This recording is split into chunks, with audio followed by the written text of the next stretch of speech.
சொல்லால் பரந்த பாவால் என் பயன் வள்ளுவனார் சுரந்த பாவைய துணை என்று மதுரை தமிழ்நாகனார் வியந்து போற்றிய வெண்பா கவிஞனை தலைவணங்கி உங்கள் அனைவரையும் இந்த பேச்சு போட்டிக்கு வரவேற்கின்றேன். இன்று நான் பேச எடுத்துக்கொண்ட தலைப்பு வள்ளுவனின் காதல் வரிகள். முதலில் உங்களுக்கு பிடித்தமான சூழலில் உங்களுக்கு பிடித்தமான நபரை மனதில் நினைத்துக் கொள்ளுங்கள். ஏனெனில் வள்ளுவன் எந்நேரமும் உங்களை அவன் கவித்தன்மை கொண்டு கடத்த நேரிடலாம். கவிதை காட்டில் தொலையும் போது கூட ஒரு துணையோடு தொலைந்தால் தானே பரவசம். எனவே உங்களை தயார்படுத்திக் கொள்ளுங்கள். சூழல் இதுதான். தலைவன் முதலில் தலைவியை காணுகின்றான். இதுவரை அவன் கண்டிராத முகம், ஆனாலும் காலா காலத்திற்கும் அவன் பார்த்து பழகிய பரவசமான முகம்.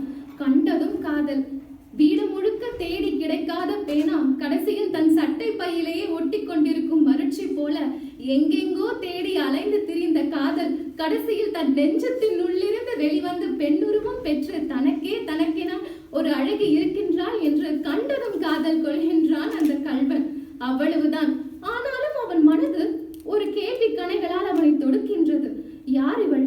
வண்ண மயிலா? என்னை மயக்கும் மானம், என்னை மயக்கும் வண்ண மானம், இவளோட அழகு என்னை வாட்டுகிறதே என்று மயங்குகின்றான். இந்த மயங்குவதை பண்டறியேன், கூற்றென்பதனை அறியேன் என்று வள்ளுவர் அழகாக சொல்கின்றார். காலனை இதுவரை நான் கண்டதில்லை அப்பா, ஆனால் இந்த மங்கையின் மைவிழி தாக்குதலில் காலன் யார் என்று நான் கண்டுகொண்டேன் என்று தலைவன் தலைவியிடம் மயங்குவதை கவித்தன்மை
வேண்டும்